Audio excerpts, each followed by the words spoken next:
I have a dream, that's all I need. I'll make it happen with some work. So what's up guys, it's me Jordan TV.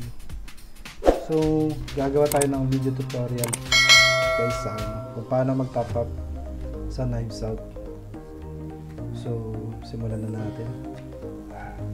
First, dito sa Google, punta kayo ng Google guys. Ito, type nyo cgm.com. Yan, cgm.com. Enter. Tapos lalabas to.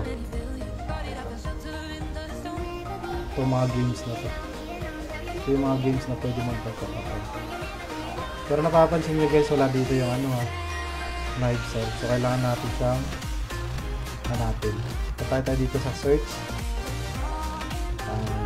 Click natin. Type natin dyan Knives Out. Ayan, Knives Out. Tapos click. Ayan, lalabas to. Itong tatlong Knives Out na to. Pero yung gagamitin natin dito kasi itong sa gitna lang. Itong Knives Out voucher. Click. Ayan. Ito. Marami tayong choices dito guys. Nakadepende yan kung magkano yung itatapat mo. Ito, 54 pesos. 60 voucher plus additional 5 na free. Ito naman, 553. 680 voucher plus 36 vouchers. Yan. So magkano yan? Ito naman, no? 1,980 plus may 180 vouchers ka. So, pero bago tayo mag guys, mag top up, kailangan muna natin dito mag sign in. Yan. Pero sa all CGM guys, kailangan isang account lang ang gagamitin mo dito. Kung wala ka pang account dito, pwede ka mag yan, sign up. Yan. Ito pwede, marami kang choices dyan, Facebook, Twitter, Gmail. Pero ako may na ako guys eh. May account na ako. So ilalagay ko, magsasign in lang ako. Sign in na lang pala. Ito, Facebook lang.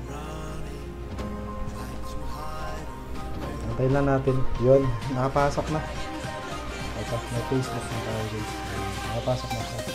So gagawin natin, magtatapap tayo. Depende sa inyo guys ha, kung alin dito yung itatapap mo. So example lang kasi hindi ako matatapap guys, wala kasi ang pera yun. Ito example lang, itong 54. So gagawin natin, first character ID, kukunin natin doon sa Knives Out yung character ID. So pupunta tayo sa Knives Out. Yan, pupunta tayo sa Knives Out.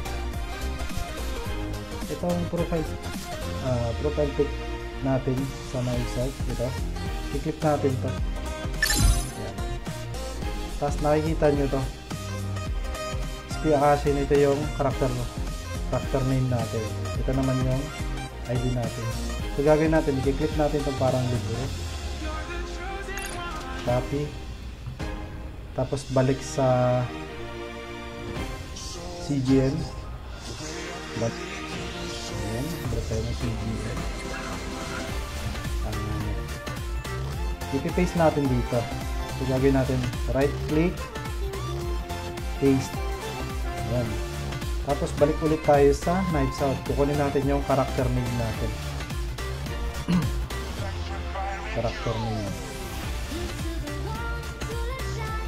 Ito. Ito yung Spiakashi. Ito. Copy. Balik sa CGM.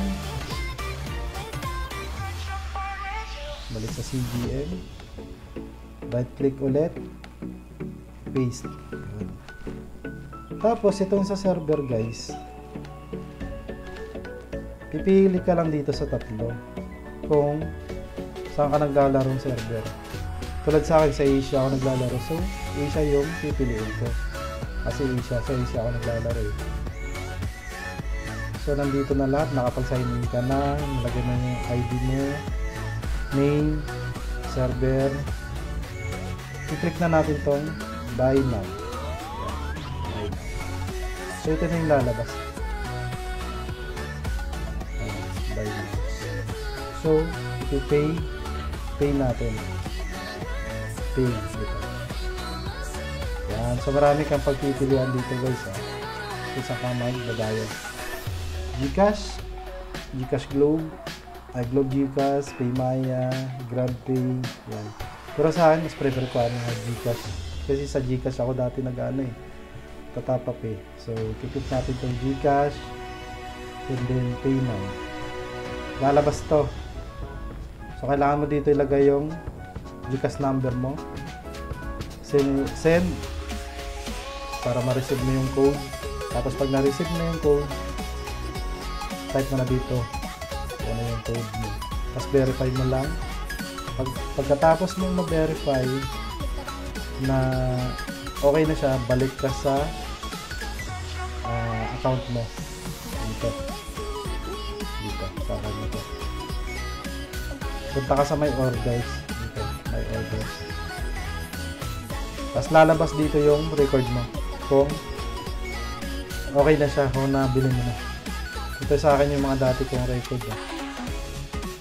Yan. Dalaw ka. Pagpasensyahan nyo na boses ko guys. May lagnat pa kasi. Yan. Ito yung record na yan. So, yun lang guys. Sobrang dali lang talaga mag-top up dito sa Knives Out. CGN, tsaka GCash lang kailangan mo. Yan lang. Pag na-confirm mo na, pupunta ka lang doon sa Knives Out mo. Titingnan mo doon kung pumasok na yung voucher mo. Yan lang. So, sana guys nasundan niyo. So, maraming salamat pala. Thank you sa mga nag-ano sa akin. Sa mga nag-support sa akin. Thank you. So, ayan. Thank you guys. Thank you.